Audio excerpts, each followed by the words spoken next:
تو یہ جو مقام بحر میت کا ہے، اس کو تفریح کا مقام بنا لیا گیا ہے۔ اس کا حصہ اسرائیل میں بھی پڑتا ہے اور اس کا حصہ جارڈن میں بھی پڑتا ہے، اور اس کے بعد یہ قوم، یہ جگہ جو قوم سمود کی جگہ ہے، جہاں سے نبی پاک علیہ السلام غزوہ تبوک میں گزرے تھے تو فرمایا تھا روتے ہوئے گزرو اور چہروں پر کپڑا ڈال لو اور یہاں کا پانی استعمال نہ کرنا۔ یہاں پر بھی اب پکنک اسپاٹ بنائے جا رہے ہیں، یہاں پر بھی اب ٹورزم ڈپارٹمنٹ کے لیے یہاں سے یہاں تک یہ سارا علاقہ، قوم شعیب کا علاقہ، قوم لوط کا علاقہ، قوم سمود کا علاقہ، یہ جو پورا علاقہ ہے معذب قوموں کا، جہاں پر اللہ کا عذاب آتا رہا،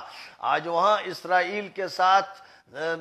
معاہدہ کر کے اور اسرائیل کے لیے اور اسرائیل سے نکلنے والے دجال کے لیے اس پورے علاقے کو ایسا تیار کیا جا رہا ہے کہ یہاں پر بڑے بڑے پکنک اسپاٹ ہوں، یہاں پارک ہوں، یہاں جھیلیں ہوں،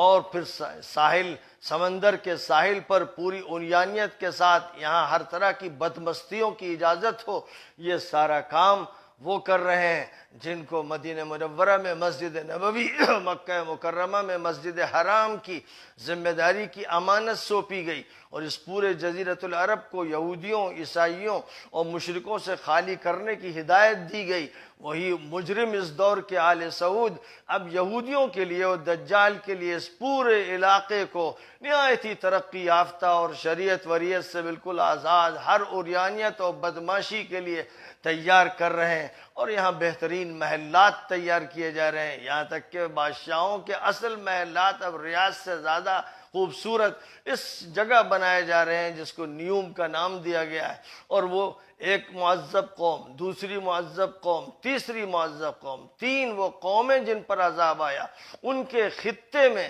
یہ سارے کام کیے جا رہے ہیں، کیونکہ ظاہر ہے کہ اب جس مرحلے کی تیاری ہے وہ مرحلہ دجال کے ظہور کا ہے، اور اس کو شمال سے جنوب میں آنا ہے، اور پھر یہ پورے جزیرۃ العرب پر اس کو قبضہ کرنا ہے۔ فرشتے مدینے اور مکے کی صرف حفاظت کریں گے، یہاں دجال داخل نہیں ہوگا، باقی پورا ملک دجال کے قبضے میں آ جائے گا۔ یہ حضور پاک علیہ السلام کی پیشین گوئیوں میں پوری وضاحت سے فرما دیا گیا ہے۔ اب یہ جن لوگوں کے ہاتھوں ہوگا اور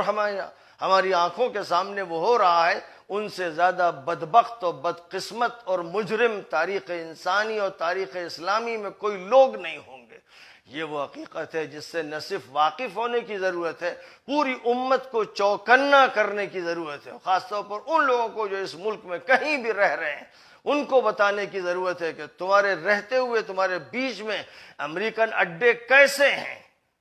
یہودیوں کے اور صہیونیوں کے اڈے تمہارے درمیان کیسے ہیں، تم نے کیسے ان کو گوارا کیا۔ یہ سب سے پہلا سوال ان لوگوں سے ہے جو اپنے کو سعودی کہتے ہیں، بے شرم اور بے حیا، جو اپنی نسبت آل سعود کی طرف کرتے ہیں، ان سے بھی یہ کہنا ہے، اور پورے عالم اسلام کے ہر فرد سے کہنا ہے کہ چوکنا رہو، دجال کا اسی طرح ظہور ہوگا۔ اور ساتھ ہی ساتھ ایران کا جو شہر اصفہان ہے، حضور نے فرمایا کہ وہاں سے 70,000 یہودی دجال کے ساتھ ہوں گے۔ تو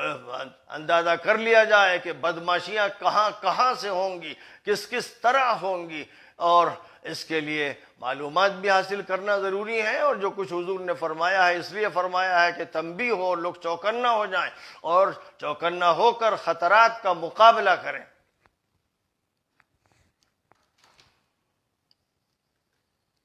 قوم لوط کا جہاں تک تعلق ہے، صاف وضاحت سے فرما دیا گیا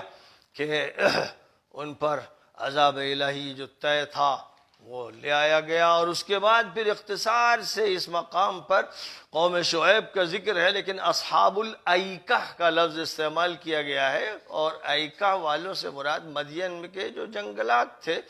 جھاڑی دار علاقے پھیلے ہوئے تھے، وہاں پر رہنے والے اصحاب الایکہ کہلاتے ہیں، اور جو شہر میں رہتے تھے وہ مدین والے، دونوں کی طرف حضرت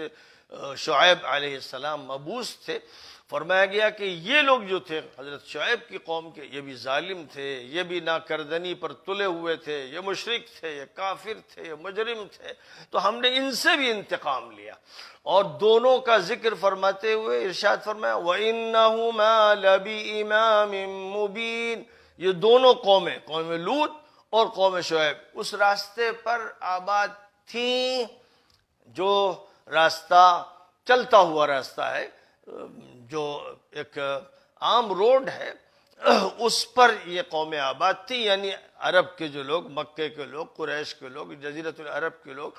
جب بھی شام جاتے تھے تو ان کے علاقوں سے گزرنا ان کا ہوتا تھا. اور ان کے علاقوں سے پہلے وَلَقَدْ كَذَّبَ أَصْحَابُ الْحِجْرِ الْمُرْسَلِينَ، حجر والوں نے بھی پیغمبروں کو جھٹلایا، یعنی قوم سمود کے لوگوں نے. اور ان کا علاقہ تبوک سے پہلے پڑتا ہے، لہذا سب سے پہلے جو شخص مدینے سے یا مکے سے جاتا ہے وہ قوم سمود کے علاقے سے گزرتا ہے، پھر اور آگے بڑھتا ہے تو قوم شعیب کے علاقے سے گزرتا ہے، پھر اور آگے بڑھتا ہے تو وہ قوم لوط کے علاقے سے گزرتا ہے. اس طرح سے وہ سیریا میں داخل ہوتا ہے. فرمایا کہ ان لوگوں نے بھی قوم جھٹلایا پیغمبروں کو، اور ہم نے ان کو اپنی نشانیاں دی. حضرت صالح کو مبعوث کیا گیا اور انہوں نے پہاڑ میں سے ایک اونٹنی کو نمودار ہوتے ہوئے اللہ کی نشانی کے طور پر دکھایا، لیکن انہوں نے کوئی بات نہیں مانی اور یہ پہاڑوں میں اپنے محل تراش رہے تھے. وہ سمجھتے تھے کہ اب یہ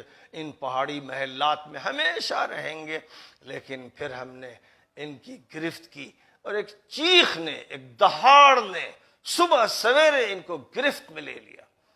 پھر کچھ کام نہیں آیا، نہ محل کام آئے، نہ روڈ کام آئے، نہ پیسہ کام آیا، نہ اولاد کام آئی، نہ جتھے کام آئے، نہ طاقت کام آئی. ہر چیز دھری کی دھری رہ جاتی ہے. جب اللہ کی طرف سے فیصلہ ہوتا ہے کہ کسی کی جڑ کاٹ دی جائے تو کاٹ دی جاتی ہے، پھر ہر چیز اپنی بے بسی کی تصویر بن جاتی ہے. لہذا یہاں پر قوم لوط کا، قوم شعیب کا، قوم سمود کا ذکر فرمایا گیا. قوم شعیب اور قوم سمود کا بہت اختصار سے، قوم لوط کا کسی قدر تفصیل کے ساتھ ذکر ہوا ہے. اور اس طرح سورۃ الحجر میں ان قوموں کا حوالہ دے کر مکہ مکرمہ کے لوگوں اور اس وقت کی جزیرۃ العرب کے لوگوں کو متنبہ کیا جا رہا ہے کہ ہوش میں آ جاؤ ورنہ کہیں وہی عذاب نہ آئے. اور آج قرآن ہی کی زبان بولتے ہوئے اور نبی کی زبان بولتے ہوئے میں کہہ رہا ہوں آل سعود سے کہ ہوش میں آ جاؤ.